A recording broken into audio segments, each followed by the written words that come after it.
Mr. Chair, Commissioners, for the record, I am John Inglehart, Director of the South District Regulatory Office of the Department of Environmental Protection. I do not live in the district in question tonight. DEP Secretary Herschel Vineyard has a strong interest in the outcome of this meeting this evening, but expresses regret that he was unable to attend personally. He has requested I put the following comments on record. The Department has a long history with the area in question. It was the Department's predecessor agency that originally required a boat lock in the Manchester waterway to separate the waters upstream from Alligator Bay and Charlotte Harbor in the early development years.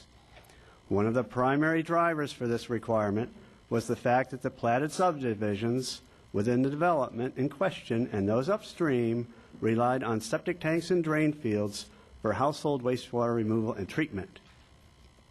The impacts to groundwater and downstream water quality from these systems were a very strong concern at that time. By the late 1980s, the county was experiencing maintenance issues with Manchester Lock.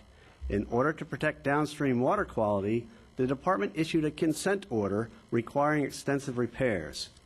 The county struggled to maintain the structure and by the late 1990s requested the existence of the lock be revisited through a relatively new concept called a team permitting process. The purpose of this process is to view a particular project from a watershed perspective with the result that the outcome will have a net positive benefit on the watershed. The process is used for projects in which specific water quality impacts are diverse and difficult to quantify. The Alligator Bay watershed was determined to be the watershed basis to determine net benefits for the lock removal proposition.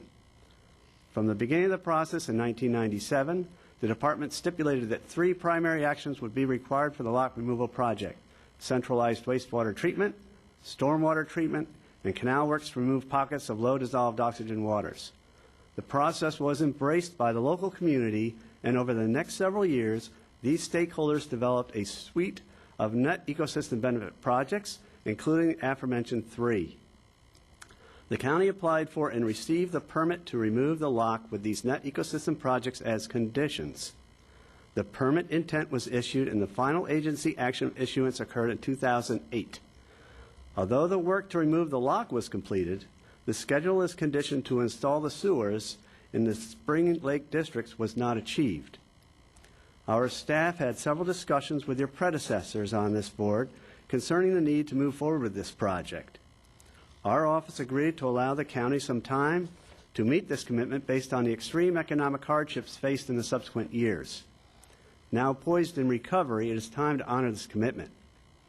The studies that were used initially to require separation of the waters have been supplemented over the years by a plethora of information that clearly identifies water quality issues resulting from septic drain field on-site treatment systems.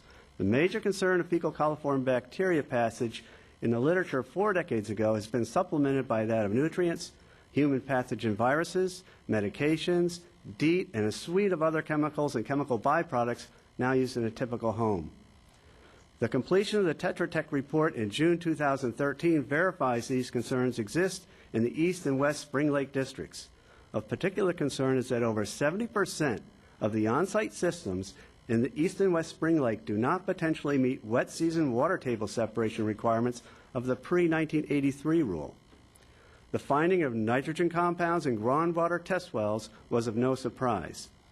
In addition, removing the lock changed the dynamic of groundwater flow by adding a tidal pulse, pulsing and drawing water twice daily.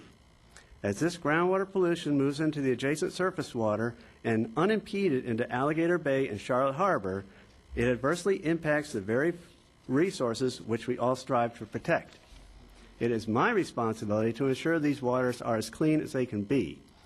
Let's get the water right by honoring your commitment to move forward with this project and remove these 1,700 individual wastewater discharges from the watershed.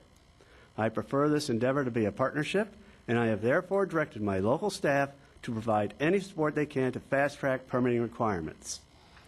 Thank you for taking on the tough issues to do what is right for us all.